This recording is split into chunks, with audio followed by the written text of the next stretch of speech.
Shalom, chers frères et sœurs, soyez une fois de plus encore abondamment bénis.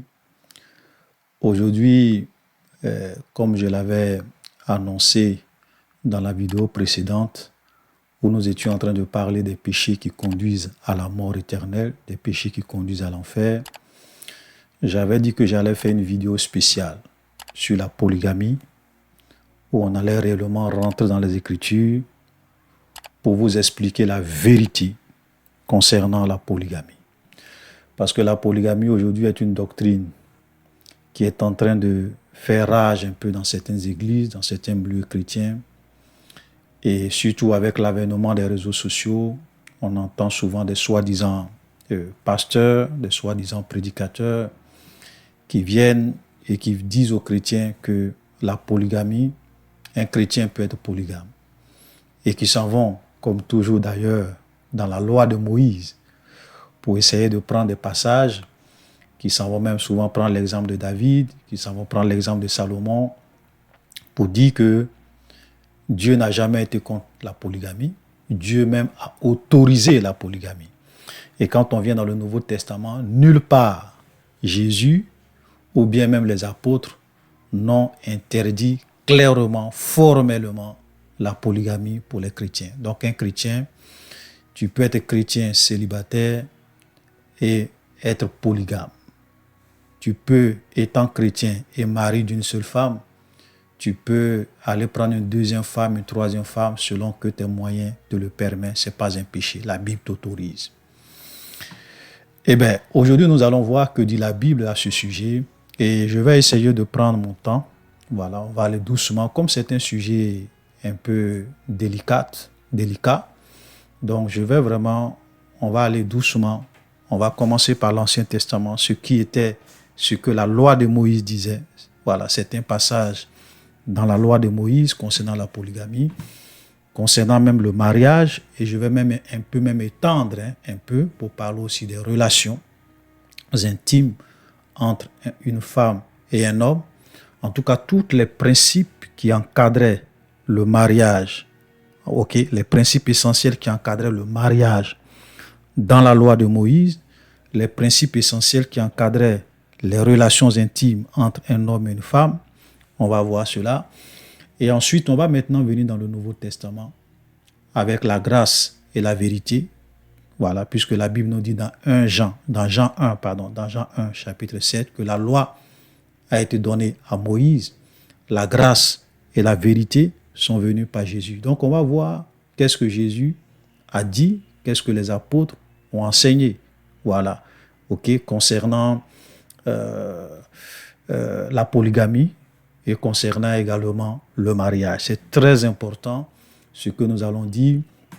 Donc, à la fin de cette vidéo, vous allez vous-même constater que on ne peut pas être un chrétien célibataire et être polygame. On ne peut pas être, étant chrétien, ayant une seule femme, aller prendre une deuxième femme. C'est interdit dans les Écritures. Donc, nous allons faire un deep dive aujourd'hui concernant la polygamie. Et à la fin, chacun pourra faire son choix. Voilà, si tu as fini d'écouter cette vidéo, tu vas bien comprendre la vérité, et avec la vérité que tu auras entendue, tu pourras en faire ce que tu veux. Et si tu penses à la fin de cette vidéo que, étant chrétien, tu peux toujours être polygame, j'ai une seule parole pour vous. Rendez-vous au jugement dernier. Rendez-vous au jugement dernier. Et tu te souviendras de moi. Et tu te souviendras de ce message que tu vas entendre aujourd'hui. Voilà. Vous savez, ce qui est triste un peu aujourd'hui dans l'Église, c'est que on a beaucoup d'aventuriers.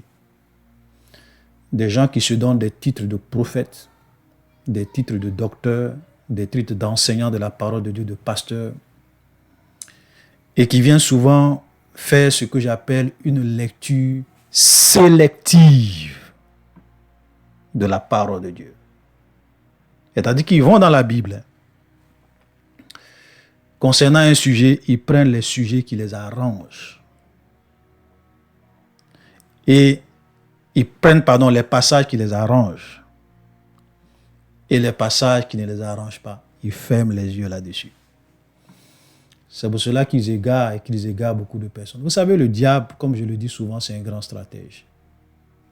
Quand Satan veut te détruire, quand Satan veut te séduire, vous pensez que le diable est fou pour venir te séduire avec uniquement que le mensonge, même s'il est le père du mensonge? Oui, c'est vrai que Satan est le père du mensonge, mais il est tellement rusé, il est tellement malin, que souvent pour détruire un chrétien, il vient avec un mélange de vérité et de mensonge. Il ne va pas venir seulement te dire le mensonge, parce que s'il vient te dire seulement le mensonge, tu ne vas pas le croire. Donc, il vient te dire une bonne partie de la vérité. Et dans cette bonne partie de la vérité, il introduit le venin. Et c'est le venin qui va te détruire. Comme je le dis souvent, ou bien comme je l'ai déjà dit dans l'une de mes vidéos, je dis, quand vous voulez tuer quelqu'un, vous n'allez pas vraiment envoyer seulement que le poison. Vous allez faire un bon plat de riz. Voilà, un bon plat qu'il aime très bien. Et dans ce bon plat qu'il aime, vous allez mettre quelques gouttes de poison. Donc quand lui va venir, va manger, il sera content. Ce n'est pas le bon plat, ou bien la bonne partie du plat qui va le tuer. Ce sont les quelques gouttes de poison que vous avez mis dans le plat qui va le tuer. Voilà comment le diable opère. Et je vous donne un exemple avant qu'on ne continue. Lorsqu'il allait dans le jardin d'Éden, où Dieu avait clairement dit à l'homme, le jour où tu vas manger l'arbre de la connaissance du bien et du mal, tu vas mourir. Vous savez ce que le diable est venu dire à l'homme? Il a dit à l'homme, tu ne vas pas mourir. Si tu manges l'arbre de la connaissance du bien et du mal, tu ne vas pas mourir. Ça, c'est la vérité. Ça c'est faux. Ça, c'est le mensonge. Mais il a accompagné cela de la vérité. Il a dit, mais le jour où vous allez manger, vos yeux vont s'ouvrir. Vous allez être comme des dieux connaissant le bien et le mal. Ça, c'était vrai. Ça, c'était vrai. Ce que le diable avait dit là, c'était vrai. Cette partie-là était vraie. Il a dit que vos yeux vont s'ouvrir. Vous allez être comme des dieux connaissant le bien et le mal. Pourquoi j'ai dit c'est vrai? Parce que même Dieu lui-même a confirmé cette vérité-là après. Puisque lorsque l'homme a désobéi dans le jardin d'Éden, Dieu a dit, voici l'homme est devenu comme l'un de nous. Dieu n'a pas dit que l'homme est un Dieu. Parce qu'aujourd'hui, on voit des gens qui aiment enseigner cette doctrine de démons en disant que nous sommes des dieux. Voilà, parce que ça me prend souvent Somme où il a dit vous êtes des dieux. Ils ne comprennent même pas ce que ce passage de Somme là veut dire. Et ils trompent les gens pour faire croire aux gens nous sommes des dieux, voilà, nous sommes des petits dieux. Ça, c'est une doctrine de démons. Ceux qui veulent vous faire croire que vous êtes des petites divinités, vous êtes des petits dieux, c'est une doctrine de démons. Parce que Dieu a dit, voici l'homme est devenu comme l'un de nous. Donc il y a un domaine spécifique. Il y a un domaine dans lequel l'homme est devenu comme un petit Dieu. Parce que Dieu dit, pour la connaissance du bien et du mal. Donc Dieu confirme. Donc vous voyez, donc Satan n'est pas fou. Quand il veut te détruire, quand il veut te séduire, il vient avec un mélange de vérité et de mensonge. Et donc nous allons voir c'est quoi la vérité sur la polygamie, c'est quoi le mensonge sur la polygamie. Et nous allons commencer par l'Ancien Testament. Voilà, comme c'est là-bas que les gens aiment souvent aller pour dire que nous les chrétiens, nous pouvons être polygames. On va commencer par là. Et l'un de leurs passages, parmi tant d'autres, voilà, on va juste lire quelques passages, même si ce n'est pas tous les passages, mais au moins on va citer quelques-uns, voilà, qui résument un peu leur pensée. Exode 21, voilà, à partir du verset 10. S'il prend une autre femme, donc ça, la Bible est en train de dire que si un homme, vous pourrez lire tout le contexte, comprendre, si un homme prend une autre femme, donc s'il prend une autre femme, Donc ça, c'est la preuve que dans la loi de Moïse, un homme pouvait avoir 2 femmes, 1 femme, 2 femmes, 3 femmes. Donc un homme pouvait être polygame. Donc Dieu a autorisé, ou bien je dirais Dieu a laissé faire, Dieu a permis la polygamie dans la loi de Moïse. Et on va comprendre pourquoi Dieu a permis. Parce que Jésus donne la raison pourquoi Dieu a permis certaines choses qui n'étaient pas la volonté parfaite de Dieu dans la loi de Moïse. On va l'expliquer tout à l'heure. Parce que Jésus va nous dire des vérités importantes concernant la loi de Moïse. Et j'aimerais rapidement dire à ceux qui le veulent, parce que c'est très important que vous puissiez suivre la vidéo numéro 296. Je vous le conseille fortement, je vous en prie. Allez-y suivre la vidéo numéro 296 où j'ai dit la loi et la grâce. Le titre, c'était la loi et la grâce, une étude très, très importante. Où j'ai parlé de la loi. C'est quoi la loi de Moïse? Quand on dit la loi de Moïse, là, c'est quoi qu'il y a? Qu'est-ce qui compose? Qu'est-ce qui fait la loi de Moïse? Parce que la loi de Moïse, ce n'est pas seulement une liste de commandements. C'est un peu plus profond que ça. C'est beaucoup de choses. Donc, allez-y regarder cette vidéo. Je vais même mettre le lien de cette vidéo-là dans la description de cette vidéo. Voilà, sur la polygamie, pour que vous puissiez vraiment aller regarder. Donc, s'il prend une autre femme, donc si un homme décide de devenir polygame dans la loi de Moïse, il ne retranchera rien pour la première à la nourriture, aux vêtements et au droit conjugal. Et s'il ne fait pas pour elle ces 3 choses, elle pourra sortir sans rien payer, sans donner de l'argent. Voilà. Ça veut dire que là, on voit très bien que dans la loi de Moïse, tu peux être polygame. Mais sauf que si tu es polygame, si tu décides d'être polygame, sache que tu dois être juste.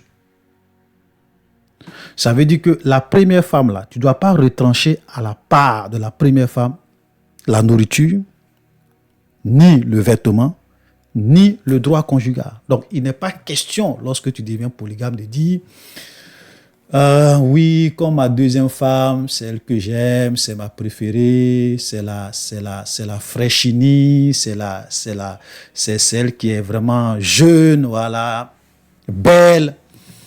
Donc, je vais plus l'entretenir que ma première femme. Donc, je vais lui donner plus de nourriture. Donc, en autre temps, on va dire plus d'argent, de popote, plus d'argent. Je vais vraiment lui faire beaucoup de cadeaux au niveau des vêtements. Je vais toujours prendre soin d'elle par rapport à la première. Et puis, je vais peut-être aller faire 5 jours avec ma deuxième femme. Je vais faire 2 jours avec la première puisque, bon, elle commence à être vieille. Jamais. Tu dois être juste au niveau de la nourriture, au niveau des vêtements, au niveau du droit conjugal. Tu fais 2 jours avec la deuxième femme. Tu fais 2 jours avec la première. Tu achètes un vêtement pour la deuxième femme, tu achètes un vêtement pour la première. Et si tu n'es pas juste dedans, cette femme-là, elle peut te quitter. Elle peut divorcer et partir, sortir de chez toi, sans rien te donner comme dommage et intérêt. Voilà ce que la loi de Moïse dit. Ok? Donc, voilà. Donc, c'est pour vous dire que la polygamie, il y avait beaucoup de choses qui encadraient cela. Ok? Et donc, tout le monde pouvait être polygame. Tout le monde pouvait être polygame. Dieu n'a jamais interdit la polygamie à un groupe de personnes, ni au sacrificateur, bien un prophète. Si tu es prophète, tu peux être polygame. Si tu es sacrificateur, tu peux être polygame. Si tu es roi, si tu es un roi, si tu es un simple citoyen, tu peux être polygame. Regardez ce que Dieu avait dit, par exemple, concernant les rois. Je vais vraiment un peu lire ça parce que c'est important pour qu'on puisse vraiment bien comprendre. Voilà, comme je le dis, il faut Deutéronome 17. Voilà. Deutéronome 17, on va lire ça. Deutéronome 17, à partir du verset 17. Ici, on est en train de parler du roi. Et voilà ce que Dieu dit concernant le roi, qui est un peu très intéressant, qu'il n'y ait pas un grand nombre de femmes, afin que son cœur ne se détourne point et qu'il ne fasse pas de grands amasses d'or et d'argent. Donc Dieu avait dit à Israël, peut-être que lorsque vous allez rentrer dans la terre promise, vous allez vouloir avoir un roi sur vous, et c'est ce qui est arrivé. Dieu sait toute chose d'avant. Donc, voilà. Et c'est ce qui est arrivé. Et Dieu l'a dit, le roi ne doit pas avoir un grand nombre de femmes. Ça veut dire pourquoi Dieu, c'est pas que Dieu n'a pas interdit au roi d'être polygame, non, parce que Dieu ne peut pas faire du 2 poids 2 mesures. Tout le monde, il établit une loi sur la polygamie, tout le monde peut être polygame, il n'y a pas de problème. Mais pour les rois, il sait que le roi, un roi ayant beaucoup de moyens, puisqu'il a les moyens du royaume, donc à notre époque, on va dire les moyens d'État, il a suffisamment de moyens, donc il peut réellement s'offrir beaucoup de femmes qui vont finir par le détruire. Voilà, parce que Dieu même sait qu'un simple citoyen, avant d'aller marier 3 femmes, 4 femmes, c'est vrai qu'il peut marier une deuxième femme en fonction de ses moyens, mais quand il va commencer à vouloir marier une 3e femme, une 4e femme, une 5e femme, lui-même, il sera limité dans le nombre de femmes qu'il peut marier par rapport à ses moyens. Mais le roi, ce n'est pas le cas. Le roi, lui, il a suffisamment de moyens, donc il peut réellement prendre autant. Mais Dieu dit non. Dieu met une loi pour essayer de dire au roi, tu peux être polygame, mais même si tu as les moyens, tu ne dois pas avoir un grand nombre de femmes, afin que ton cœur ne se détourne point. Et nous avons vu le cas avec Salomon. Vous avez vu comment Salomon a fini. Qu'est-ce que Dieu a dit à Salomon à la fin de sa vie? Parce que ces nombreuses femmes avaient fini par le détourner de la voie de Dieu. Vous voyez? Donc, quand Dieu interdit quelque chose, Dieu sait pourquoi. Amen. Donc, simplement, on voit clairement que tout le monde pouvait être polygame. Concernant la loi, concernant le mariage, Dieu n'a pas fait du 2 poids 2 mesures. Et Dieu n'est pas un Dieu injuste qui fait du 2 poids 2 mesures. Non.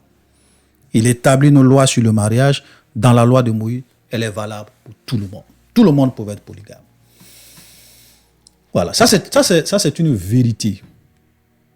Et cette vérité-là, comme je le dis, elle est valable uniquement que dans la loi de Moïse. C'est-à-dire que ceux qui sont sous la loi, parce que nous allons vous le démontrer tout à l'heure, que dans la grâce, ce n'est pas possible. Alléluia. Voilà. Je vais aussi lire d'autres lois concernant toujours le mariage. Deutéronome 24, à partir du verset 1. Voilà, Deutéronome 24, à partir du verset 1. Dieu dit, lorsqu'un homme aura pris une femme, lorsqu'un homme aura pris et épousé une femme qui viendrait à ne pas trouver grâce à ses yeux, parce qu'il a découvert en elle quelque chose de honteux, il écrira pour elle une lettre de divorce et après la lui avoir remise en main, il la renverra de sa maison. Elle sortira de chez lui, s'en ira et pourra devenir la femme d'un autre homme. Ça, c'est quelque chose de très fort. Écoutez-moi très bien. Parce que souvent, quand on écoute certaines personnes qui font des enseignements sur le divorce, je suis souvent un peu surpris de leurs attitudes, parce que vous avez des chrétiens aujourd'hui, quand on parle du divorce, vraiment c'est un peu comme si c'est quelque chose d'inimaginable. C'est un péché très, très, très, très grave. Même si ta femme ou bien ton mari te trompe matin, midi, soir, et qui ne veut pas se repentir, ni même qui ne demande même pas pardon, qui n'a pas de regret. Il y a des gens qui disent, non, le mariage c'est pour la vie. Qu'on ne peut jamais divorcer. Ou bien si tu divorces, tu ne peux plus jamais te remarier, tu restes comme cela. Alors que ce n'est pas ce que Jésus a dit. On va voir tout à l'heure ce que Jésus a dit concernant le divorce. Ok? Et ils disent non. Et souvent, ils vont venir te citer ce passage de Malachie. Voilà, Malachie chapitre 2, le verset Verset 16 où Dieu dit, car je hais la répudiation, donc je hais le divorce, dit l'Éternel, le Dieu d'Israël, celui qui couvre de violence son vêtement, dit l'Éternel des armées. Prenez garde à votre esprit et ne soyez pas infidèles. Donc, il y a des pasteurs qui disent non, Dieu a dit qu'il hait le divorce. Donc, le divorce est interdit pour n'importe quelle raison. Même s'il y a infidélité, le divorce n'est pas possible. Je leur dis, ok. Comme le Dieu que vous adorez, vous dites qu'il prétend qu'il est contre le divorce, même pour n'importe quelle raison, même si ta femme t'est infidèle. Et ce qui est grave, c'est que vous allez prendre Malachie. Malachie, c'est l'Ancien Testament, c'est la loi. Maintenant, venez m'expliquer le passage de Deutéronome 24, versets 1 à 2. Venez m'expliquer pourquoi ce Dieu, selon vous, qui hait le divorce, dans la loi de Moïse, il a autorisé le divorce. C'est pour cela que je ne cesse de dire que les hommes et les serviteurs de Dieu aujourd'hui font beaucoup, c'est pas tous, parce qu'il ne faut pas mettre tout le monde dans le même bateau. Il y a des vrais hommes de Dieu qui enseignent la parole de Dieu correctement. Ça, c'est vrai. Mais il y a beaucoup de serviteurs de Dieu qui font une lecture sélective de la parole de Dieu. Et parce qu'ils font une lecture sélective de la parole de Dieu, ils égarent beaucoup de personnes et ils font souffrir des chrétiens et des foyers. Oui. Vous savez, parce que si vous ne prêchez pas la parole de Dieu avec équilibre et que vous ne présentez pas la vérité sur toutes ses facettes, vous allez aboutir à du désordre, à la confusion et souvent au malheur dans certains foyers. Parce que vous ne prêchez pas toute la vérité de la parole de Dieu. J'ai même appris une histoire comme ça où, ça c'était dans une église, où mon épouse était quand elle était jeune.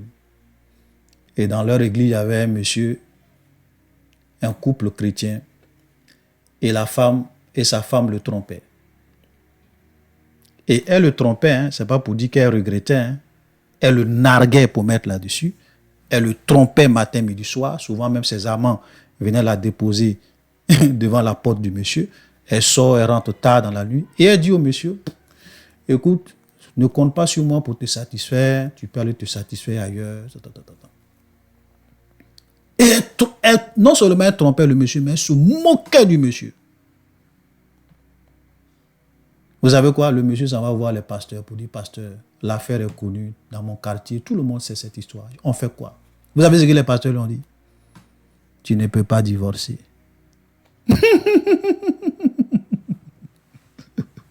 Ouais.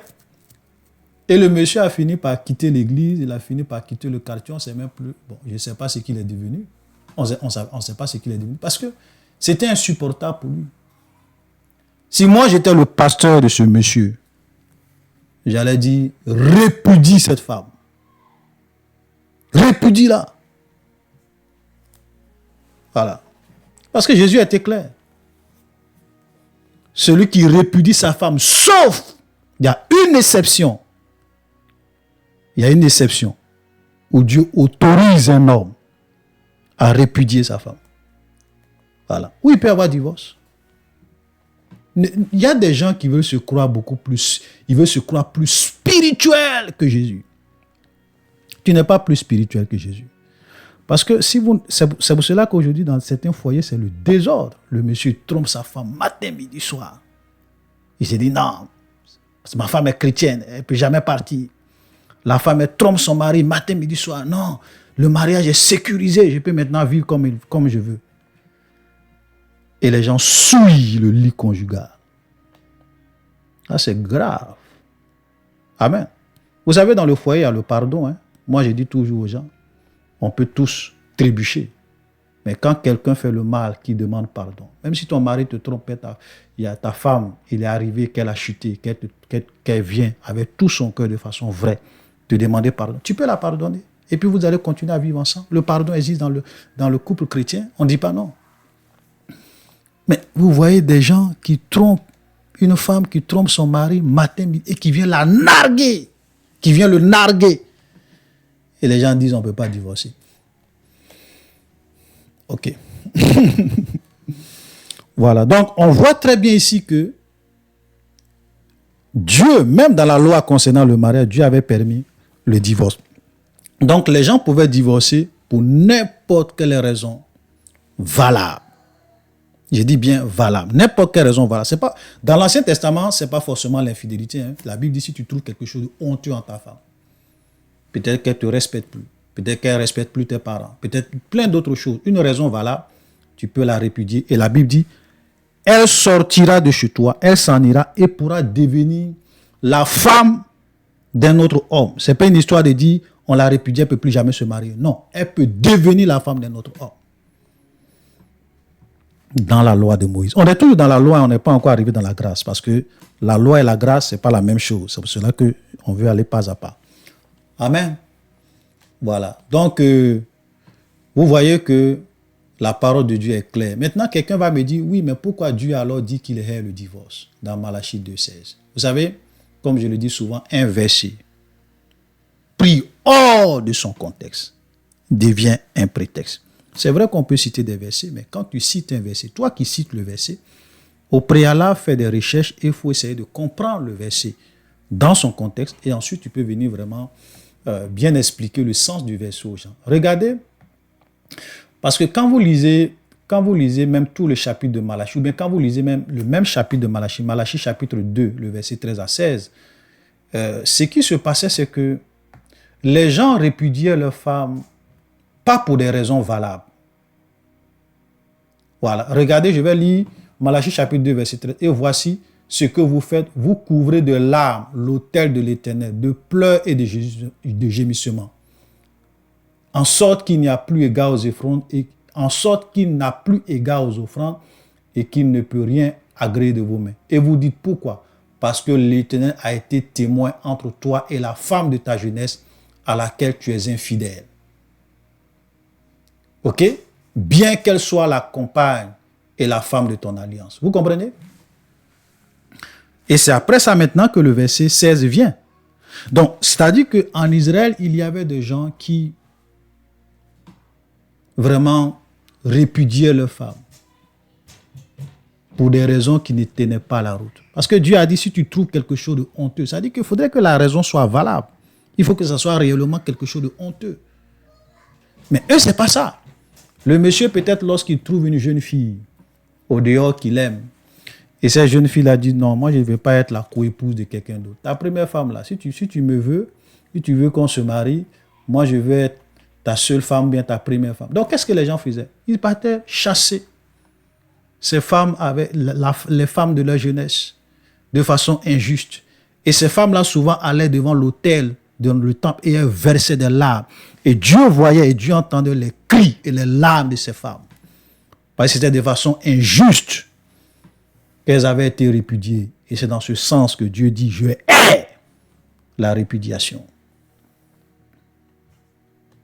Voilà. Donc, il faut lire les versets dans leur contexte. Sinon, comment quelqu'un qui dit qu'il hait la répudiation, si on prend la répudiation, ou bien le divorce de façon générale, pourquoi il autorise le divorce dans Deutéronome 24, le verset 1 à 2? Pourquoi?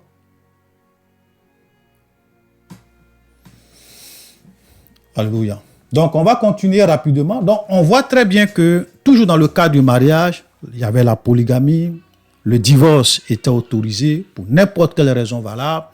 Il y avait aussi d'autres lois ou bien d'autres préceptes sur, par exemple, l'adultère. Regardez, la Bible nous dit dans Lévitique 20, le verset 10, si un homme commet un adultère avec une femme mariée, s'il commet un adultère avec la femme de son prochain, l'homme et la femme adultère seront punis de mort. Vous comprenez? Deutéronome 22, le verset 2 aussi dit à peu près la même chose. Si l'on trouve un homme couché avec une femme mariée, ils mourront tous deux, l'homme qui a couché avec la femme et la femme aussi, tu ôteras ainsi le mal du milieu. Tu ôteras ainsi le mal du milieu d'Israël. Vous comprenez? Voici des lois. Je lis ces lois-là parce que c'est important de savoir qu'il y avait beaucoup de principes, de règles, de lois qui encadraient le mariage. Ok? Donc, un homme qui couche avec une femme mariée, quand il y a adultère et qu'on vous surprend, mais vous êtes mort dans le feu. On vous tue. Il n'y a pas de débat là-dessus. Mais regardez, la loi de Moïse dit quoi? L'homme et la femme, les deux doivent quoi? Être lapidés. C'est pour cela que lorsque les gens ont pris cette femme en flagrant délit d'adultère, qu'ils l'ont amenée à Jésus, qu'est-ce que Jésus a dit? Jésus a dit non. Non, non, non, non, non. Ce que vous voulez faire là, ce n'est pas ce que la loi de Moïse dit. Vous avez surpris une femme en flagrant délit d'adultère. Où est l'homme? Pourquoi c'est la femme seule vous amener? C'est pour cela que Jésus n'a pas voulu qu'on lapide cette femme. Et pour ne pas qu'il puisse lapider cette femme, il leur a dit que celui qui est sans péché jette le premier la pierre. C'est pas parce que Jésus ne voulait pas qu'on applique la loi de Moïse. Hein. Mais la loi de Moïse, si tu veux l'appliquer, il faut l'appliquer dans son entièreté. Si tu ne veux pas l'appliquer, ne l'applique pas. On ne va pas dans la loi de Moïse pour prendre une partie de la loi et laisser l'autre. Non. Ou bien pour obéir à la loi à moitié. Non.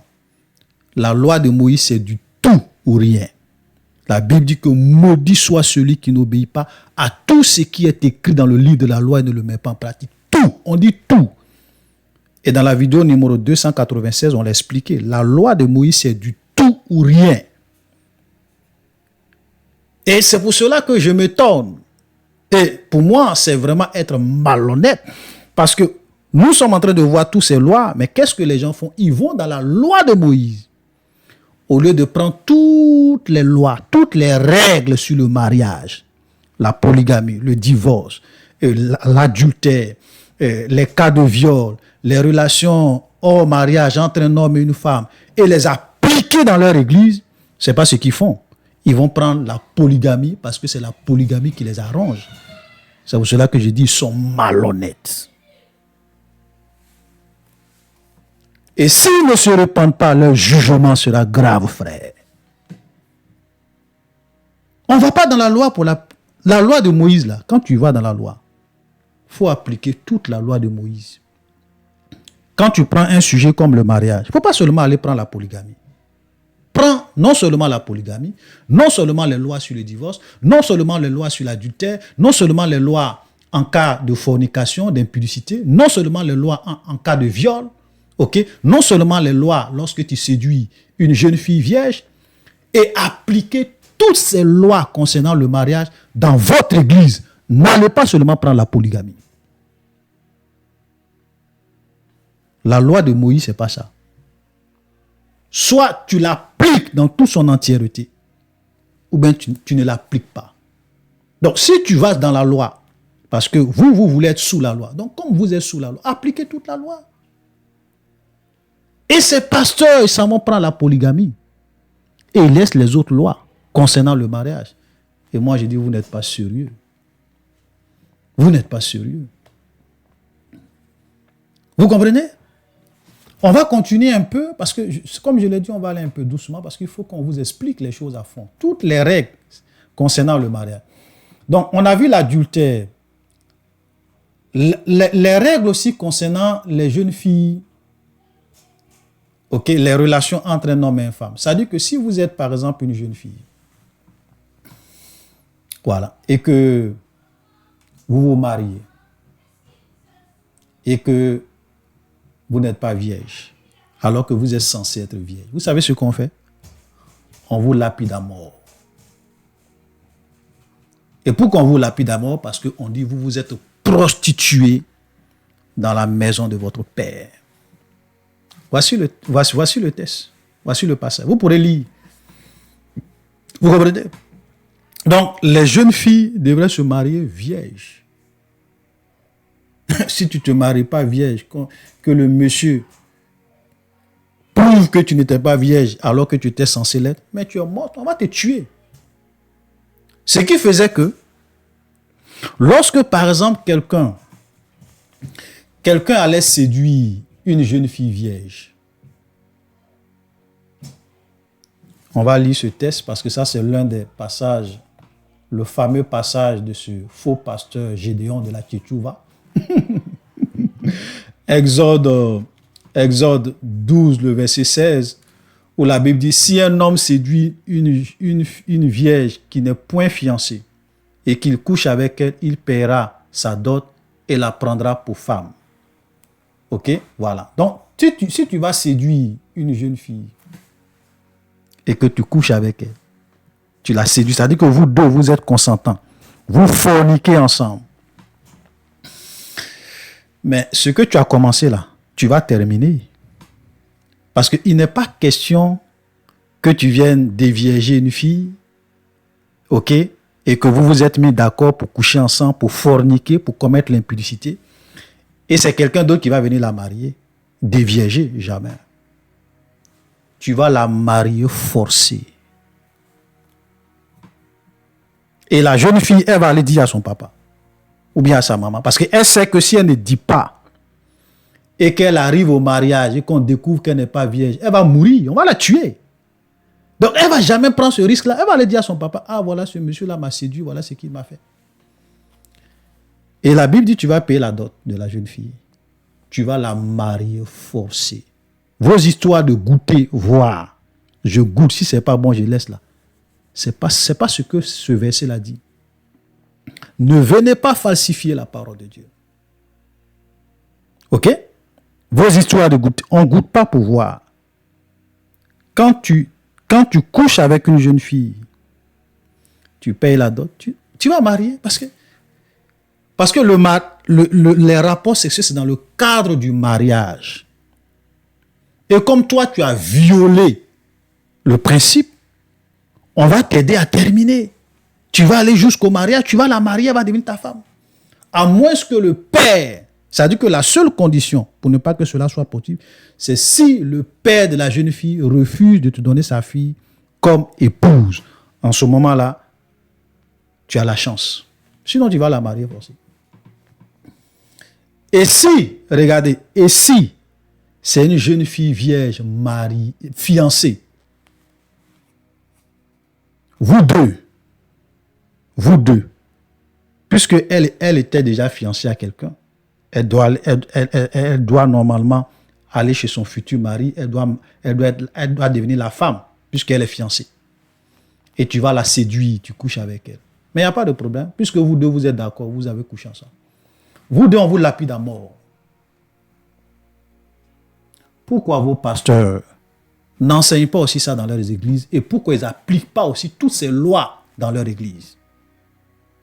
C'est la polygamie seulement qu'ils voient. Ils n'ont qu'à... Tout ça, c'est la loi de Moïse. Maintenant, si tu séduis, cette fois-ci, tu t'en vas, tu vas violer. Tu séduis, c'est-à-dire que tu forces une jeune fille fiancée à coucher avec toi. En quelque sorte, tu la violes. Voilà, tu la violes, puisque peut-être qu'elle n'était pas consentante et tu l'as forcée.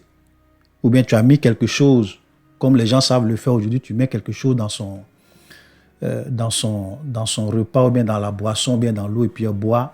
Et puis pendant qu'elle est faible, qu'elle n'est plus elle-même, ou bien qu'elle dort, tu sors avec elle. Donc ce sont des cas de viol.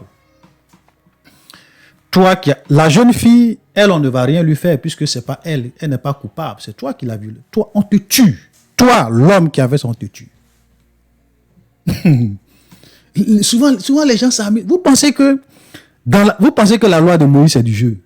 Vous pensez que le mariage, les règles qui encadraient le mariage, vous pensez que c'est du jeu? Vous pensez que c'est du jeu? C'est pas du jeu. Il y a la mort dedans. Voilà.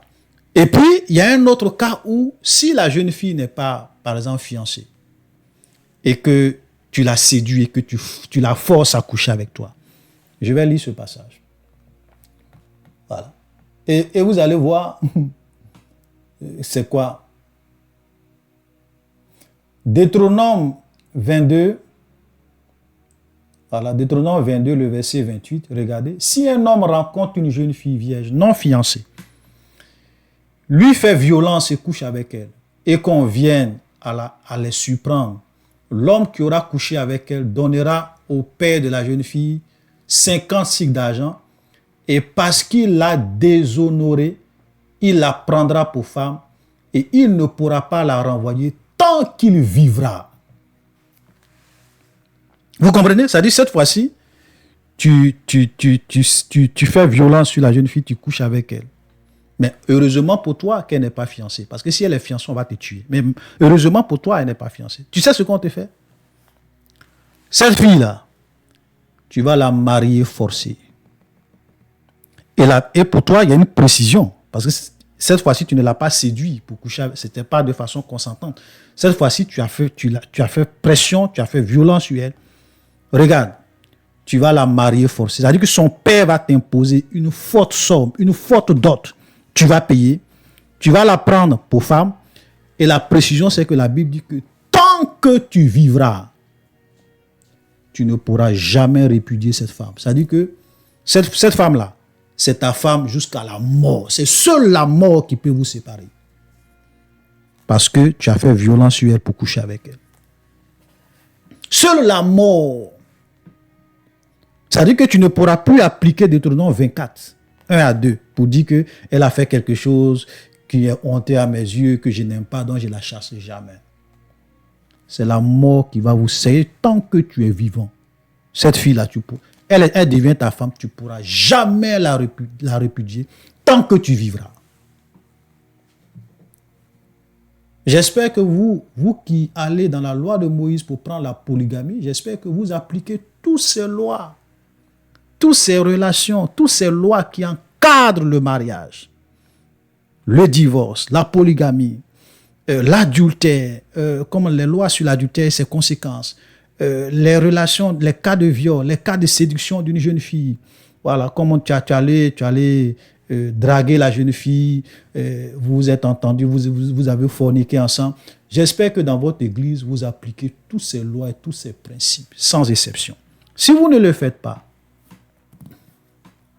vous êtes en train de faire une lecture sélective de la parole de Dieu et vous allez être jugé pour ça. Voilà. La loi, c'est du tout ou rien. Maudit soit celui qui ne met pas en pratique tout ce qui est écrit dans le livre de la loi et qui ne l'observe pas. La Bible dit que ceux qui cherchent la justification dans les œuvres ceux qui cherchent la justification dans les œuvres de la loi sont sous la malédiction. Donc faisons attention avec la loi. Parce que la loi, il y a une malédiction dans la loi. Et il y avait plein d'autres lois, voilà, telles que par exemple, même quand vous prenez le Lévitique, on va vous dire les gens que vous ne pouvez jamais marier. C'est-à-dire qu'il y a des cas où il y a des personnes dans ta vie que tu ne peux jamais marier. Par exemple, tu ne peux jamais marier ta tante. Tu ne peux jamais marier ton oncle. Tu ne peux jamais marier ta soeur, ou même ta demi-soeur. Tu ne peux jamais marier une femme et en même temps sa fille. Ça, ce sont des mariages qui sont interdits dans la loi de Moïse. Vous comprenez? Donc, il y avait beaucoup de règles, il y avait beaucoup de lois et de commandements, de principes qui encadraient le mariage, qui encadraient les relations intimes. On ne faisait pas n'importe quoi. Pourquoi vous n'appliquez pas toutes ces lois, toutes ces règles qui encadraient le mariage? Vous allez dans la loi de Moïse, vous piochez ce qui vous arrange. Donc, voilà un peu ce que la loi disait. Maintenant, on va venir dans le Nouveau Testament. Et nous allons commencer par Jésus. Une vérité que Jésus a donnée, avant qu'on ne puisse lire les passages où la polygamie est interdite. Voilà. On va lire d'abord cet échange entre Jésus et les pharisiens de son temps qui se trouve dans Matthieu 19. Je vais lire ça. C'est vrai que la question c'est sur le divorce, mais il y a des vérités dans la réponse de Jésus que je veux vous amener à comprendre. Donc Matthieu 19, le verset 3. Écoutez cette conversation, cet échange entre Jésus et les pharisiens de son temps. Les pharisiens l'abordaient et dirent pour l'éprouver: est-il permis à un homme de répudier sa femme pour un motif quelconque?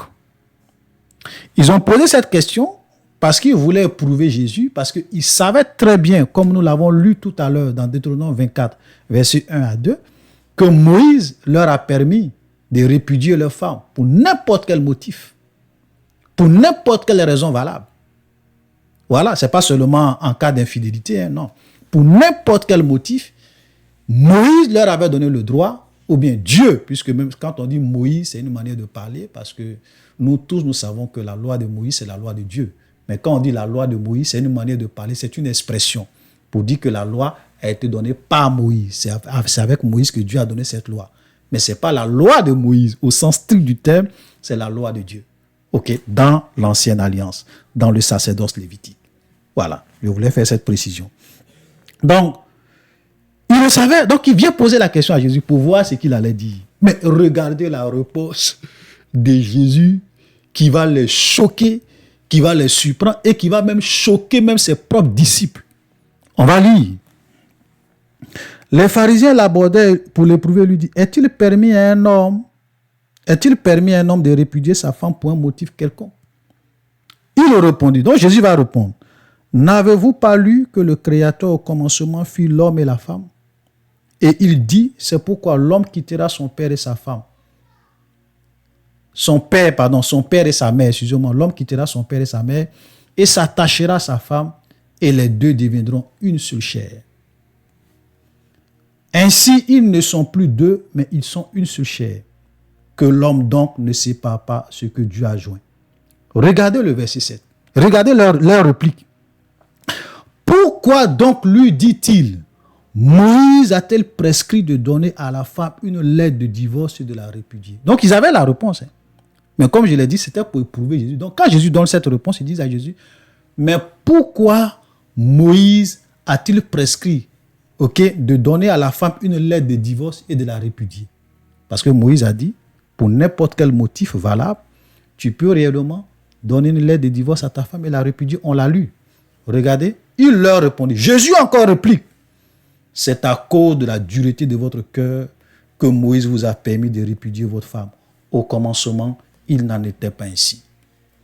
Mais je vous le dis, et Jésus maintenant va leur dire, dans quelles conditions on peut divorcer et il n'y a pas de problème.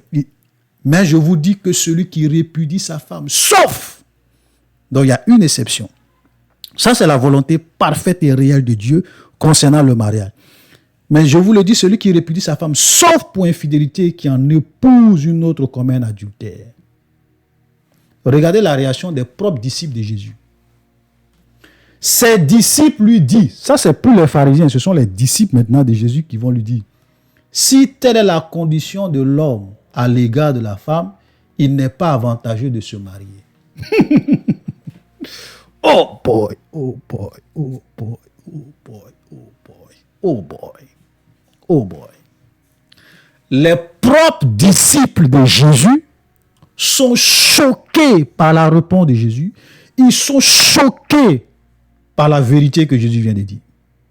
Et ils disent, ah Seigneur, c'est vrai, tu es notre maître, mais vraiment, mais ce que tu viens de dire là, Seigneur, si telle est la condition de l'homme à l'égard de la femme, il n'est pas avantageux de se marier. Vous comprenez? Parce que ce sont des gens qui aimaient ce qui était dans la loi de Moïse. Choqués. Tout comme la réponse que nous allons donner aujourd'hui sur le divorce, ça va choquer des gens. Sur la polygamie, ça va vous choquer. Maintenant, on va revenir dans ce test. Parce que ce test est tellement profond que je vais prendre un peu de mon temps pour qu'on rentre un peu en profondeur. Donc, les gens viennent poser la question à Jésus.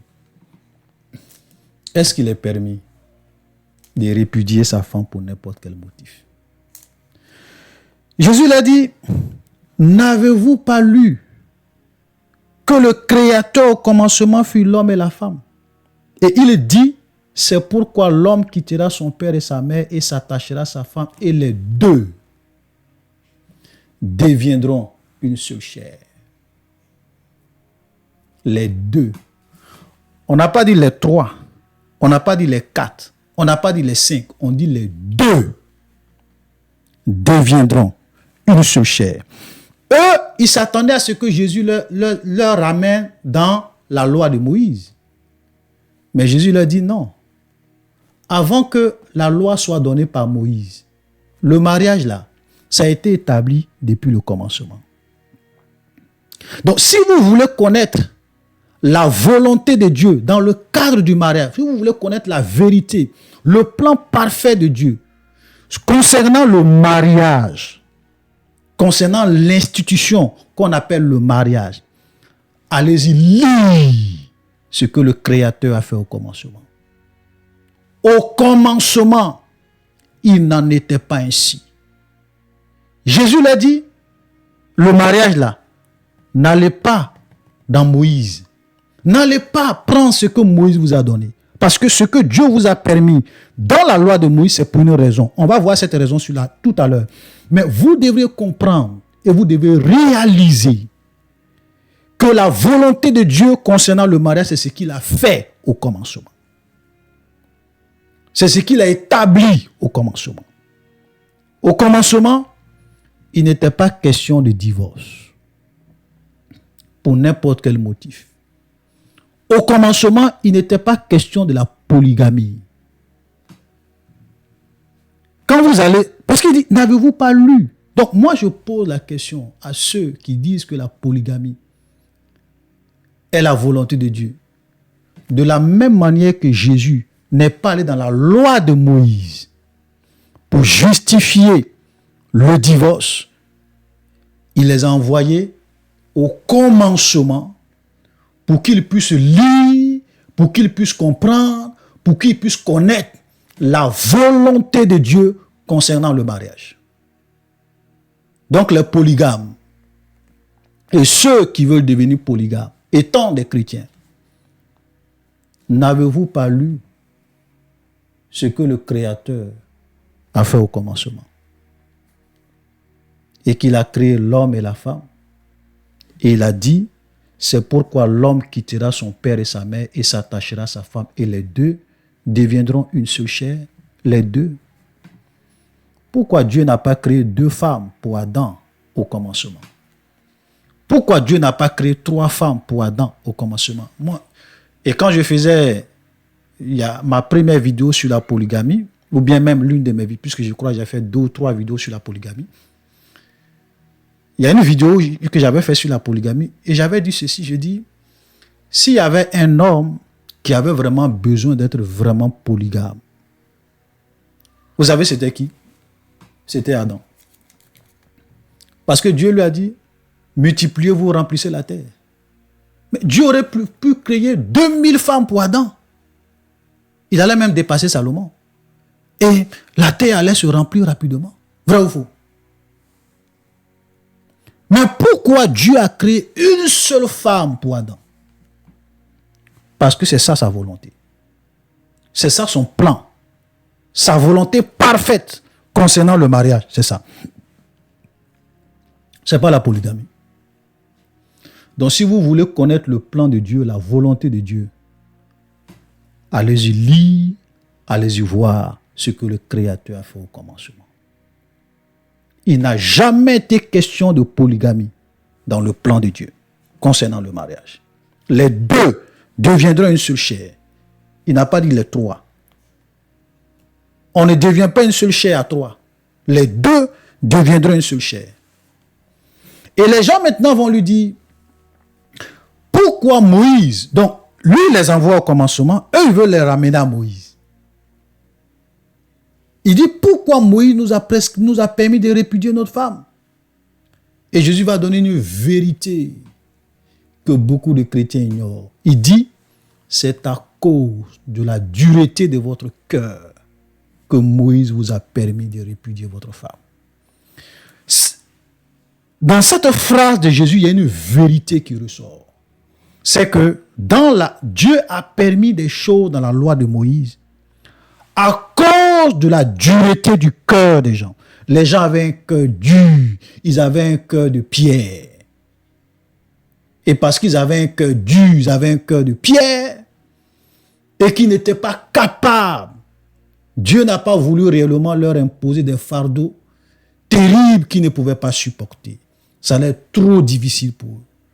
Et donc, à cause de la dureté de leur cœur, Dieu va leur permettre un certain nombre de choses dans la loi. Donc ça veut dire que quand vous allez dans la loi, sachez que il y a des choses que Dieu a permises, Dieu a laissé faire, Dieu a autorisé dans la loi à cause de la dureté de leur cœur, parce que quand on est sous la loi, notre cœur est dur. Parce qu'on n'a pas l'Esprit de Dieu en nous. Donc, chers frères et sœurs, c'est une honte de voir des chrétiens qui ont l'Esprit de Dieu, à qui Dieu a donné des cœurs de chair, parce qu'ils ont l'Esprit de Dieu en eux. C'est vraiment triste de les voir aller se comparer aux gens de l'Ancien Testament, aux gens qui avaient un cœur dur. Je vais vous lire quelques passages et vous allez comprendre de quoi je parle. C'est triste, hein? Regardez dans Ézéchiel 36, le verset 26 à 27. Je vous donnerai un cœur nouveau. Donc ça, c'est le prophète Ézéchiel qui est en train de prophétiser. Et il dit, je vous donnerai un cœur nouveau. Je mettrai en vous un esprit nouveau. J'ôterai de votre corps le cœur de pierre. C'est-à-dire que le cœur dur que vous avez là, le temps arrive où je vais vous donner un esprit nouveau, où je vais ôter de votre corps le cœur de pierre et je vous donnerai un cœur de chair. Je mettrai mon esprit en vous et je ferai en sorte que vous suiviez mes ordonnances et que vous observiez, pratiquiez mes lois. Donc Dieu dit ici que le temps arrive où vous n'allez plus avoir des cœurs de pierre, vous n'allez plus avoir des cœurs durs, parce que je vais vous donner un esprit nouveau et je mettrai mon esprit en vous. On va lire un autre texte. Dans Ézéchiel 11, verset 19, je leur donnerai un même cœur, je mettrai en vous un esprit nouveau. Un esprit nouveau.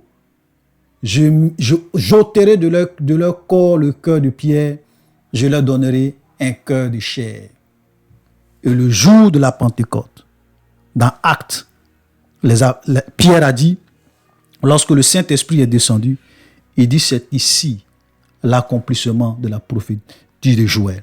Dans les derniers temps, dit Dieu, je répandrai mon esprit sur toute chair. Vos fils et vos filles prophétiseront. Vos jeunes gens auront des visions. Sur mes servantes et sur mes serviteurs, je répandrai mon esprit. Nous sommes dans la grâce, parce que la grâce et la vérité sont venues par Jésus. Et Jésus, quand il est mort, qu'il est ressuscité, qu'il est monté, il nous a envoyé son esprit. Il nous a donné un cœur nouveau. Il nous a donné des cœurs de chair. Il a mis en nous son esprit. Donc, il a ôté tous ceux qui croient en Jésus. Jésus ôte les cœurs de pierre et il leur donne des cœurs de chair. Un chrétien, c'est celui qui n'a pas un cœur dur. Il a un cœur de chair. Et donc, il ne peut pas aller se comparer aux gens qui avaient un cœur dur. Parce qu'il n'est plus sous la loi, il est sous la grâce. Il a un cœur nouveau. C'est triste de voir des chrétiens aller dans la loi de Moïse, aller se comparer à David, aller se comparer à Salomon, aller se comparer aux gens de l'Ancien Testament comme des modèles pour le mariage, des gens qui avaient un cœur dur parce qu'ils étaient sous la loi. Vous savez, dans la loi, tout le monde n'avait pas l'Esprit de Dieu. Il y avait quelques personnes à qui Dieu faisait la grâce d'avoir son esprit, tels que les prophètes, tels que certains rois, tels que les sacrificateurs qui étaient oints. Et même eux encore, l'Esprit de Dieu n'habitait pas permanemment en eux. L'Esprit de Dieu n'habitait pas permanemment en eux. Mais Jésus a dit, quand je vais partir, je vais vous enverrer le Saint-Esprit. Et il sera éternellement avec vous. Il sera en vous. Regardez cette phrase de Jésus lorsqu'il dit, de tous ceux qui sont nés de femmes, il n'y a pas paru de plus grand que Jean-Baptiste. Mais le plus petit dans le royaume de Dieu est plus grand que lui, est plus grand que Jean-Baptiste. Jean-Baptiste était le plus grand de tous les prophètes de l'Ancien Testament, du point de vue de Dieu. Mais Jésus dit, le plus petit dans mon royaume, le plus petit dans le royaume de Dieu, a la capacité, le potentiel de mener une vie de qualité supérieure par rapport même au plus grand prophète de l'Ancien Testament, Jean-Baptiste. Vous comprenez? Parce que même Jean-Baptiste, regardez, Jean-Baptiste, même lorsqu'il était en prison, grand prophète, mais on voit que souvent, le doute commence à l'envahir. Il n'est plus trop sûr. Il envoie même ses disciples pour aller dire à Jésus, es-tu celui qui doit venir ou devons-nous en entendre un autre? Mais pourtant, c'est ce même Jean-Baptiste, lorsqu'il a vu Jésus, dit, voici l'agneau de Dieu qui ôte le péché du monde. C'est pas Jean-Baptiste qui a dit ça. C'est pas lui qui a rendu témoignage que Jésus était le Fils de Dieu, qu'il est l'agneau de Dieu. Mais lorsque Hérode l'attrape, il est en prison, le doute l'envahit. Il n'est même plus sûr. Voilà quelques expériences que même les plus grands prophètes de l'Ancien Testament pouvaient expérimenter. Pourquoi? Parce que l'Esprit de Dieu n'habitait pas permanemment en eux. Ils avaient souvent tu es surpris. Comment un grand prophète comme Jean-Baptiste peut avoir de tels doutes? Si c'était nous, on va dire que c'est un manque de foi. N'est-ce pas? Mais ça se comprend. Parce que c'est la loi. Alléluia. Donc, comment vous pouvez, étant des chrétiens, des enfants de Dieu, vous pouvez aller vous comparer aux gens dans l'Ancien Testament à qui Dieu a permis la polygamie, à qui Dieu a permis le divorce, à qui Dieu a permis plein d'autres choses parce que leur cœur était dur. Ils avaient des cœurs de pierre. C'est à cause de la dureté de votre cœur que Moïse vous a permis de répudier votre femme. Et Jésus dit, au commencement. Donc Jésus les ramène au commencement. Jésus les ramène au commencement. Il a dit au commencement, il n'en était pas ainsi. Donc laissez-moi vous dire, chers frères et sœurs, si vous voulez connaître la volonté de Dieu concernant le mariage, n'allez pas dans la loi de Moïse. Allez-y voir, allez-y lire ce que le Créateur a fait au commencement et vous allez avoir la vérité. La polygamie n'est pas la volonté de Dieu. Un chrétien peut pas être polygame. Et Jésus va leur dire, je vous le dis, et cette fois-ci, Jésus donne maintenant la règle à suivre dans la grâce parce que c'est lui qui est venu avec la vérité. Jésus est celui qui est venu avec la vérité. Il dit, celui qui répudie sa femme, sauf pour infidélité et qui en épouse une autre, commet un adultère. Et c'est ça, c'est ce que Dieu avait voulu au commencement. Parce que lorsqu'il y a infidélité, il y a vraiment rupture d'alliance. Il y a une alliance. Donc quand tu es infidèle, tu brises l'alliance. Et donc, le monsieur peut te répudier. C'est la seule condition. C'est tout. Donc, ils étaient bloqués. Ça veut dire que ce que Moïse vous a donné là, dans la grâce, ça tombe à l'eau. On n'est plus sous la loi de Moïse. Et les disciples étaient choqués. Alléluia. Donc ça, c'est vraiment une vérité. Le fait que Jésus ne ramène pas les gens à la loi concernant le mariage, mais il les ramène au commencement, c'est une vérité qui doit nous amener à réfléchir et comprendre que puisque désormais, nous les chrétiens, nous avons l'Esprit de Dieu en nous, Dieu nous a donné un cœur nouveau, un cœur de chair. Il a ôté de nos corps les cœurs de pierre, il nous a donné des cœurs de chair. Nous pouvons réellement obéir à la volonté parfaite de Dieu concernant le mariage tel qu'il avait voulu dans le jardin d'Éden. C'est pour cela qu'on ne se compare pas aux gens de la loi concernant le mariage. Non. Jésus l'a prouvé. Maintenant, je vais aller plus loin. Peut-être que des gens vont dire, oui, frère, je ne suis toujours pas convaincu. Voilà. Est-ce qu'il y a un passage dans la Bible où la polygamie est interdite? Je vais vous montrer des passages qui prouvent que la polygamie est interdite. Alléluia. Voilà. Nous allons commencer par Timothée. Voilà, Timothée, chapitre 1. Pardon, 1 Timothée, chapitre 3. Le verset 2 à 5. Et je vous prie, parce qu'on va aller pas à pas, on va commencer par les anciens, par les évêques, par les diacres, et puis donc par les responsables d'église. La polygamie leur était interdite. Et ensuite, maintenant, on va venir concernant les simples chrétiens et vous allez comprendre que la polygamie aussi est interdite. Voilà. Donc, on va commencer par les évêques. Dans 1 Timothée chapitre 3, le verset 2 à 5, cette parole est certaine. Si quelqu'un aspire à la charge d'évêque, il désire une œuvre excellente.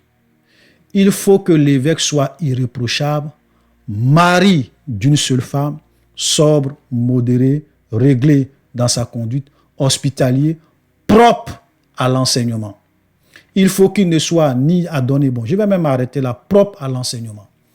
Donc, nous voyons très bien, on va expliquer tout à l'heure c'est quoi un évêque, c'est quoi un ancien, mais déjà nous voyons très bien que il est interdit dans la nouvelle alliance pour un évêque d'être polygame. Il doit être mari d'une seule femme. Donc, la polygamie est interdite. Et ça déjà, ça doit t'interpeller.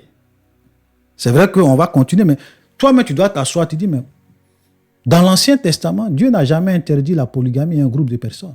Tout le monde pouvait être polygame.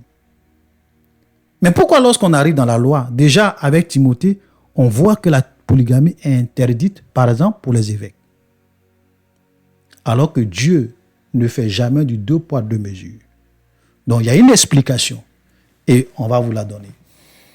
Donc, la polygamie est interdite pour les évêques. Ok? Je vais lire encore un autre texte, titre 1, le verset 5 à 9. Je t'ai laissé à Crète afin que tu mettes en ordre ce qui reste à régler et que selon mes instructions, tu établis des anciens dans chaque ville. S'il s'y trouve quelques hommes irréprochables, maris d'une seule femme, ayant des enfants fidèles, qui ne soient ni accusés de débauche ni rebelles, car il faut que l'évêque soit irréprochable. Vous voyez très bien que là, on parle d'anciens. On te dit, on doit établir des anciens. Et ce sont ces anciens-là qui sont en fait les évêques. Donc, un évêque, c'est un ancien. Vous comprenez? Donc, quand on parle d'évêque, on parle d'un ancien. Voilà. Ok, je reprends. Je t'ai laissé à Crète afin que tu mettes en ordre ce qui reste à régler et que selon mes instructions, tu établis des anciens dans chaque ville. S'il s'y trouve quelques hommes irréprochables, maris d'une seule femme, ayant des enfants fidèles, qui ne soient ni accusés de débauche, ni de rebelles, car il faut que l'évêque, on parle d'ancien, donc un évêque, c'est un ancien, soit irréprochable comme économe de Dieu, qui ne soit ni arrogant, ni colère, ni adonné au vin, ni violent, ni porté à un gain déshonnête, mais qu'il soit hospitalier, ainsi que des gens de bien, modérés, justes, saints, tempérants, attachés à la vraie parole, telle qu'elle a été enseignée, afin d'être capable d'exhorter selon la sainte doctrine et de réfuter les contradicteurs. Donc ici, déjà, nous voyons que les évêques et les anciens étaient des gens qui enseignaient la parole. Des gens qui enseignaient la sainte doctrine. Donc, ce sont des responsables d'église. Des responsables d'église. Des gens qui sont chargés de paître le troupeau du Seigneur. OK? Voilà, de paître l'église du Seigneur. Et nous allons aussi voir, par exemple, Actes, qui est très intéressant. Nous allons lire Actes parce que je veux vraiment que vous compreniez qui sont les anciens. Parce qu'il y a des pasteurs, souvent des gens qui disent, j'ai même vu un soi-disant pasteur qui dit non, tu sais, moi je ne suis pas évêque, moi je ne suis pas ancien, je suis pasteur, donc je peux être polygame. La Bible dit que ce sont les évêques, les anciens qui ne peuvent pas être. Vous allez voir qui sont les évêques, qui sont les anciens, on va vous expliquer. Actes chapitre 20. Voilà. Actes chapitre 20 à partir du verset 17. Cependant, de Milet, Paul envoya chercher à l'église les anciens d'Éphèse. Donc Paul, qui voulait se rendre à Jérusalem, il arrive de Milet. Paul, cependant de Milet, Paul envoya chercher à Éphèse les anciens de l'église. Donc il va aller chercher, puisque c'est l'église d'Éphèse, c'est une église qui a été implantée par Paul, par l'orientation et la grâce du Seigneur. Ok, donc il avait établi des anciens. Donc, ce sont ces anciens-là qui va aller les appeler parce qu'il avait un message à leur dire.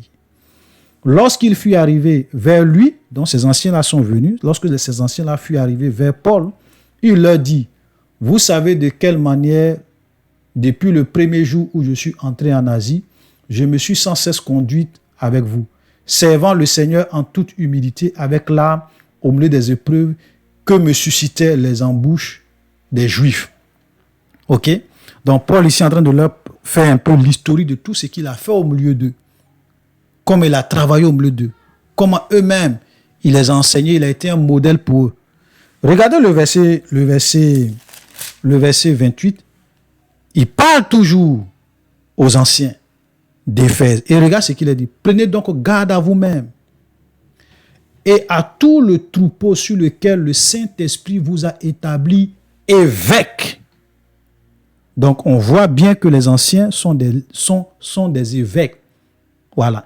Ils assument la charge d'évêque. Ils jouent le rôle d'évêque. Ils jouent la fonction d'évêque. Pour paître. Et quel était leur rôle?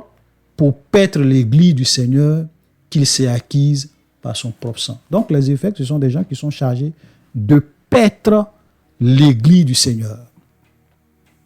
OK? Donc, d'enseigner les chrétiens, de diriger l'église, ce sont un peu comme des pasteurs.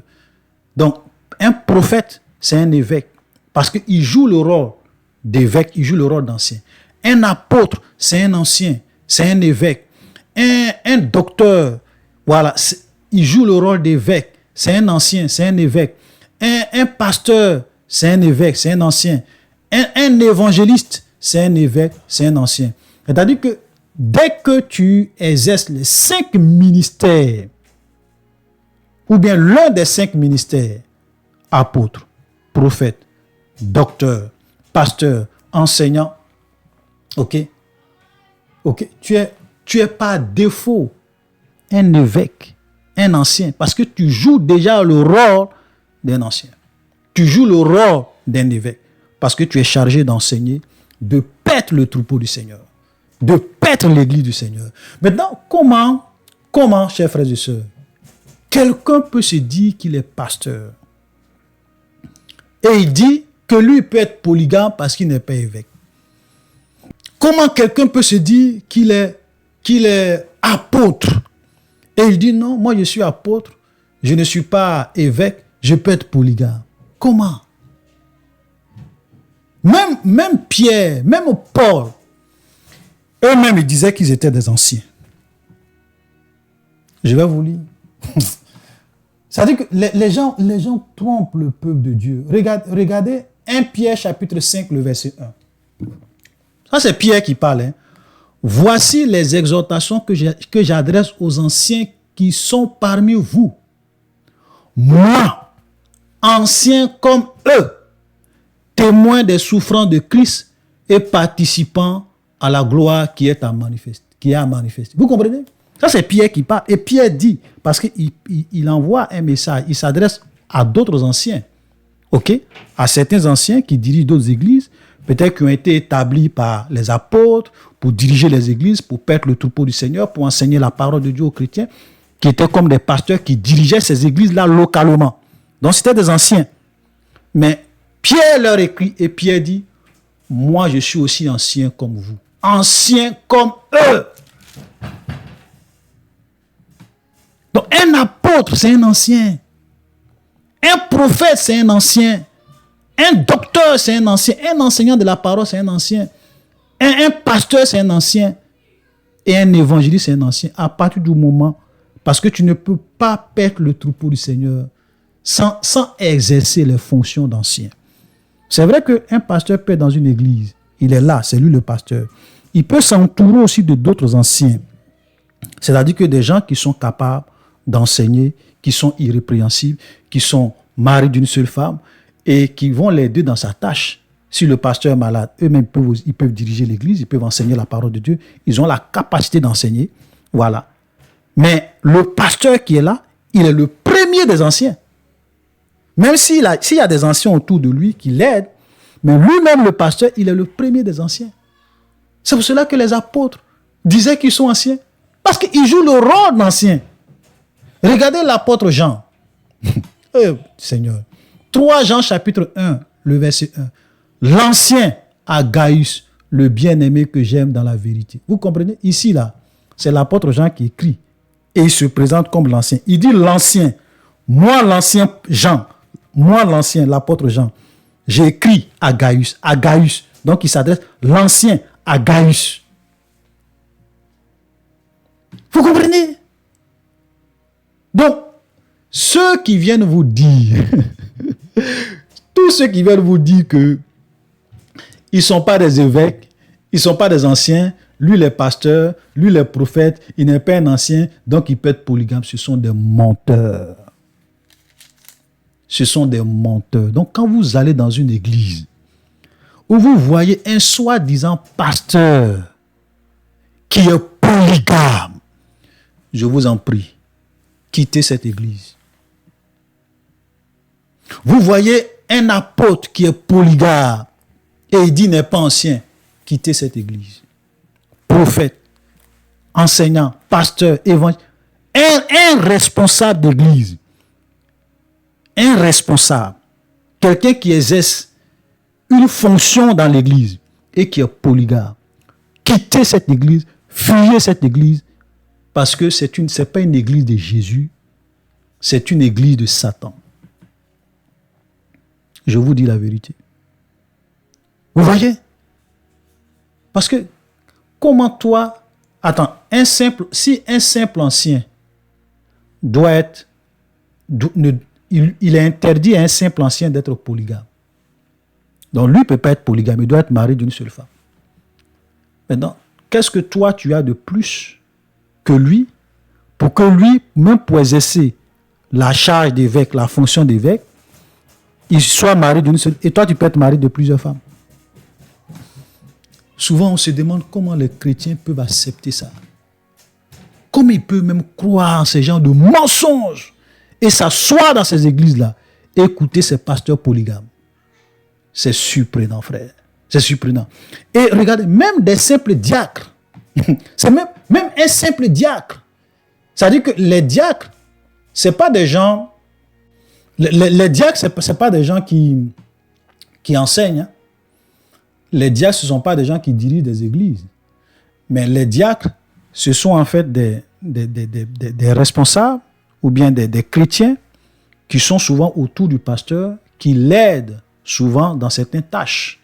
Ok, on va voir quelques exemples de diacres dans la parole de Dieu et vous allez comprendre lorsque nous lisons par exemple Actes chapitre 6. Voilà. Actes chapitre 6, le verset 1 à 3, qui est très intéressant. Excusez-moi, on va prendre un peu de temps. Actes chapitre 6, le verset 1. En ce temps-là, le nombre des disciples augmentait et les zénélistes murmuraient contre les Hébreux parce que leurs veuves étaient négligées dans la distribution qui se faisait chaque jour. Les 12 convoquaient la multitude des disciples et dit, donc les 12 apôtres vont convoquer la multitude et regardez ce qu'ils vont dire. Il n'est pas convenable que nous laissions la parole de Dieu pour servir au tard. Tu vois, parce que quand l'église primitive a commencé, c'était les apôtres qui souvent s'occupaient des veuves, des orphelins, qui faisaient la distribution des repas, voilà, selon le besoin de chacun. Et arrivé un moment, ils vont se rendre compte que ça, c'est pas normal, ça, c'est pas leur rôle. C'est pas à eux de faire ce genre de choses. Et regardez ce qu'ils vont dire. C'est pourquoi, frères, choisissez parmi vous 7 hommes qui soient pleins d'Esprit Saint, de sagesse, que nous chargerons à cet emploi. Et nous continuerons à nous appliquer à la prière et au ministère de la parole. Vous voyez? Donc, eux, ils disent qu'ils vont s'appliquer à la prière et au ministère de la parole parce qu'ils sont apôtres, donc ils sont chargés d'enseigner, de prier. OK? Donc, s'occuper des tâches telles que s'occuper des veuves, distribuer les repas, ce n'est pas leur rôle. Et donc, ils vont établir quoi? Des diacres pour occuper pour jouer ce rôle-là. Donc, les diacres, ce sont en quelque sorte comme des frères qui aident le pasteur dans certaines tâches, à qui on confie certaines responsabilités en dehors du ministère de l'enseignement de la parole de Dieu. Donc, ça peut être des gens qui occupent, voilà, des responsables de peut-être du groupe musical, des responsables de jeunesse. Donc, certaines tâches que le pasteur peut juger vraiment nécessaires pour que l'Église soit dirigée avec efficacité. Ce sont des diacres. Des gens peut-être qui s'occupent du volet social dans l'Église, des gens peut-être qui s'occupent des finances de l'Église, des gens peut-être... Voilà, ce sont des diacres. Et même de simples diacres, frères, de simples diacres. 1 Timothée chapitre 3, le verset 8. Là, on te parle des diacres, hein, regardez.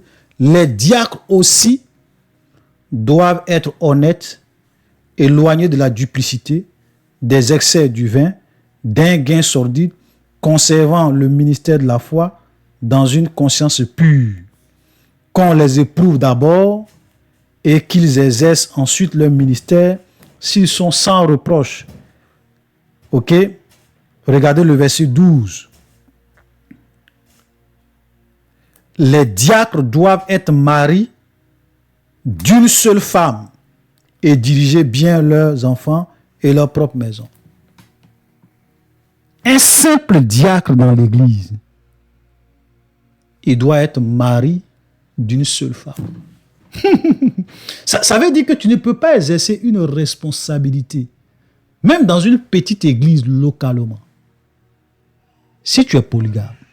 Il est interdit aux diacres d'être polygames. Il est interdit aux évêques, aux anciens, ou bien à ceux qui jouent la fonction d'évêque, qui exercent la charge d'évêque, d'être des polygames. Donc notamment les pasteurs, les apôtres, les prophètes, les docteurs, les évangélistes, qui exercent le ministère de l'enseignement de la parole de Dieu, ils ne peuvent pas être des polygames. Il est interdit pour eux d'être des polygames. Tous ceux qui, dans l'église, enseignent, aident le pasteur, ou bien sont autour du pasteur en tant que des anciens, membres du conseil de l'église en tant que des anciens, ils ne peuvent pas être des polygames. Il leur est interdit d'être des polygames.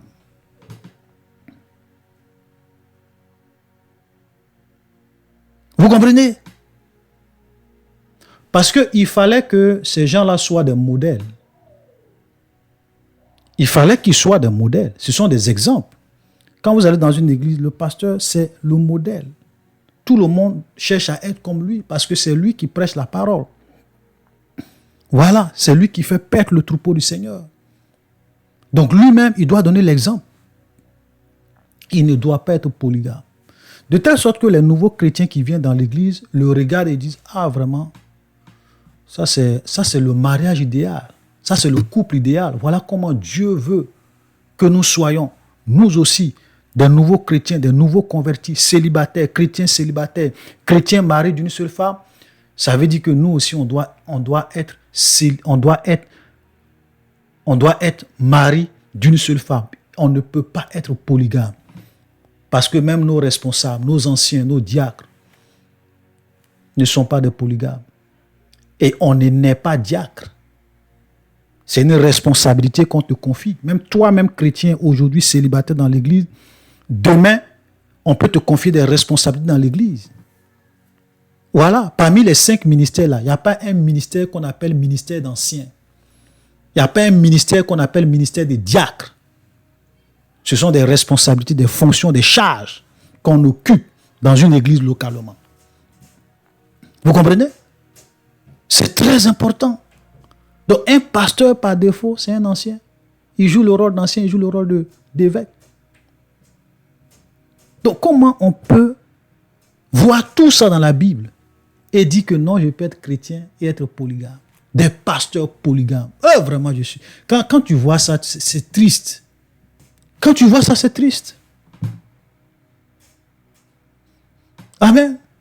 Maintenant, il y a quelqu'un, peut-être quelqu'un va me demander, oui frère, c'est vrai, ce que tu as expliqué, on a bien compris que on peut pas occuper une responsabilité dans l'église et être polygame. Donc il est interdit à quelqu'un, ou bien à nos pasteurs, à nos prophètes, à tous ceux qui sont appelés au ministère d'être des polygames, puisqu'ils exercent la fonction d'anciens, d'évêques par défaut, Et tous les anciens qui peuvent être nommés dans le conseil de l'Église pour aider le pasteur, eux aussi, il leur est interdit d'être des polygames. Maintenant, les diacres aussi, à qui on confie certaines tâches dans l'Église, ou bien qui occupent certaines, même si ce sont des petites responsabilités dans l'Église, il leur est interdit d'être des polygames. Mais moi, je n'ai aucune responsabilité dans l'Église.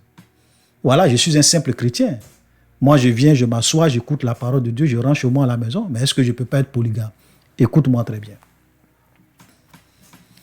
D'abord, il faut savoir que Dieu ne fait pas du 2 poids, 2 mesures. Voilà. Il faut vraiment savoir ça. Dieu ne fait pas du 2 poids, 2 mesures. Parce que Dieu ne fait acception. Regardez, Dieu ne fait acception de personne. OK?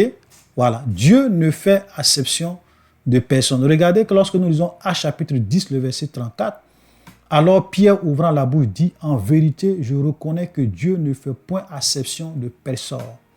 OK? Galates chapitre 2, le verset 6. Ceux qui sont les plus considérés tels qu'ils aient été jadis, cela ne m'importe pas. Dieu ne fait point acception de personne. OK? Dieu ne fait acception de personne.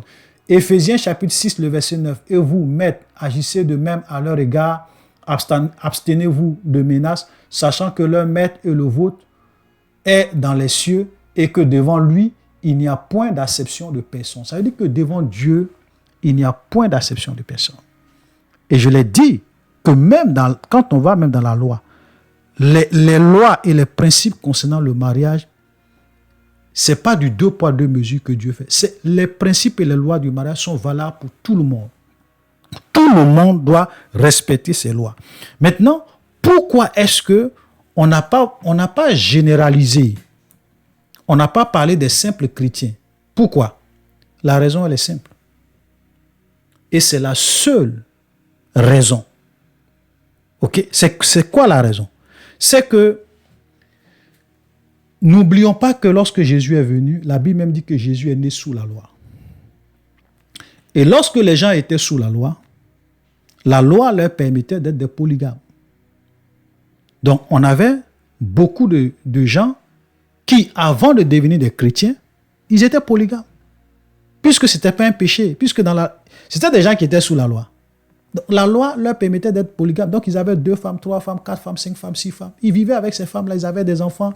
Ils ont même constitué des foyers polygames.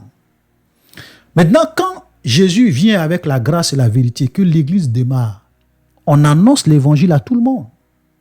Et quand on annonce l'évangile, mais il y a des gens qui étaient polygames et qui sont touchés par l'évangile. Des familles polygames qui étaient touchées par l'évangile et qui se convertissaient.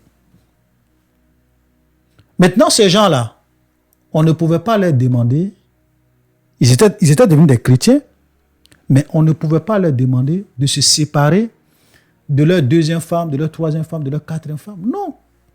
Puisque ce qu'ils ont fait, la loi leur permettait ça. Ils n'ont pas péché parce que dans la loi, c'était faisable.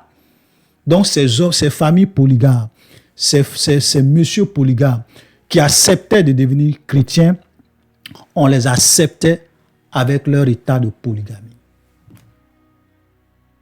OK? Donc ils étaient des chrétiens, mais des chrétiens polygames. Pourquoi? Parce que lorsqu'ils étaient déjà sous la loi, ils étaient déjà polygames. Ce n'est pas qu'ils sont devenus chrétiens et qu'ils sont devenus polygames. Ils n'étaient pas chrétiens, ils étaient sous la loi et ils étaient polygames. Ce que la loi leur permettait. Voilà, donc quand tu deviens chrétien, mais c'est une phase de transition. Donc Dieu les acceptait avec leur situation de polygamie. Mais sauf qu'ils ne pouvaient pas occuper une responsabilité dans l'Église parce qu'ils n'étaient pas des exemples et des modèles. Ils ne pouvaient pas être des anciens, ils ne pouvaient pas être des diacres parce que celui qui est devant doit donner l'exemple.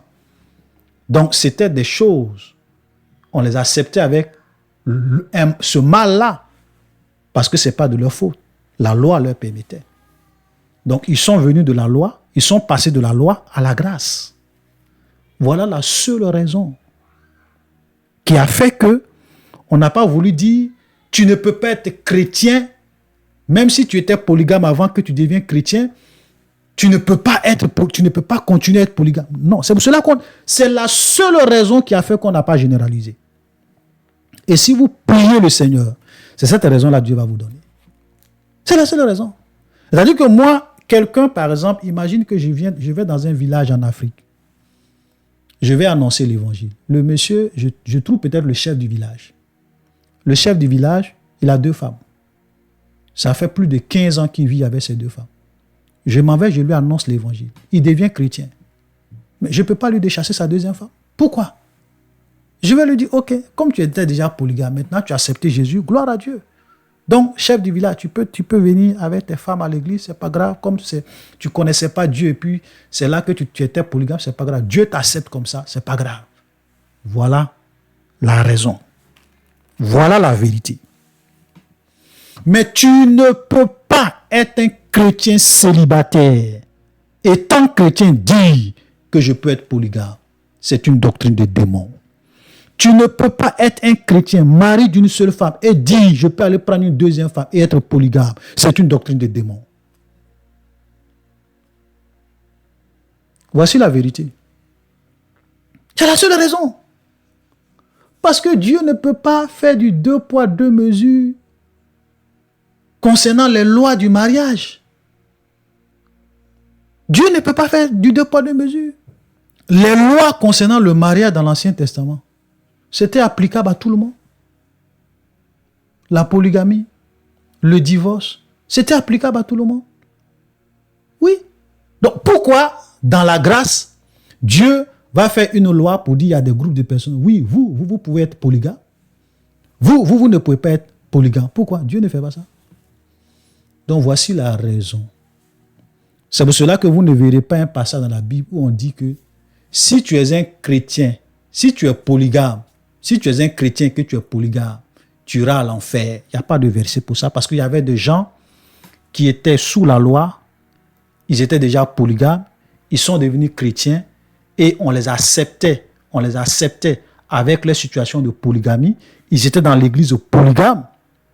Pas qu'ils étaient célibataires dans l'église, étant des chrétiens qui sont devenus polygames, non, parce qu'ils venaient de la loi.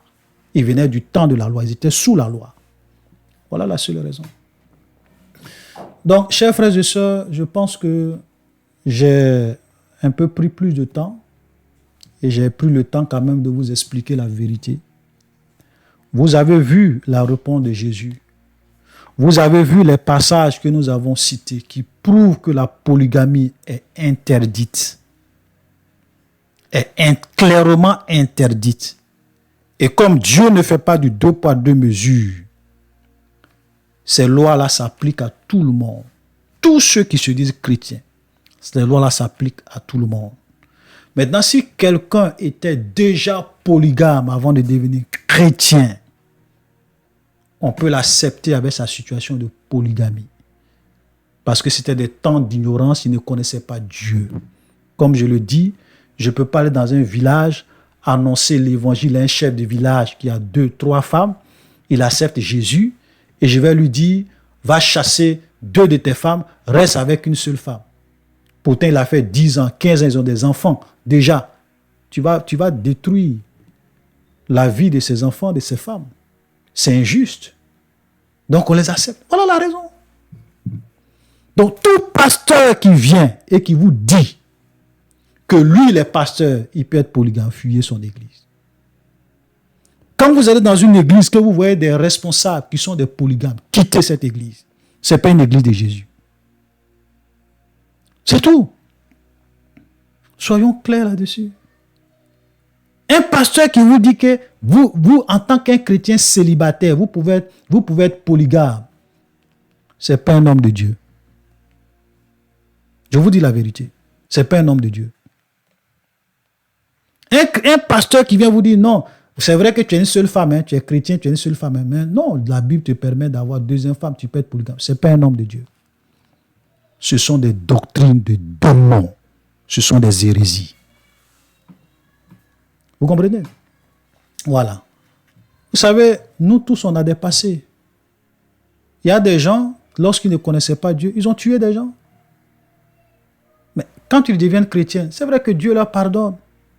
Mais on ne va pas leur dire, allez-y ressusciter les gens que vous avez tués. Il va faire ça comment? Le monsieur, il a 2 femmes.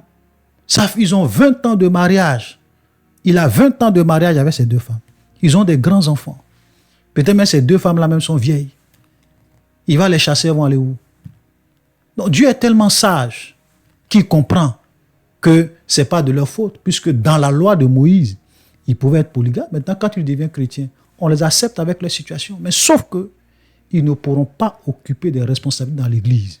Et tous les jeunes chrétiens qui viennent, tous les chrétiens mariés d'une seule femme qui se convertissent, ils doivent comprendre qu'ils doivent aller lire ce que le Créateur a fait au commencement. Au commencement, il n'en était pas ainsi. Donc, shalom, chers frères et sœurs, soyez bénis. J'ai pris vraiment le temps parce qu'il fallait que je vous explique que la polygamie est une doctrine de démon.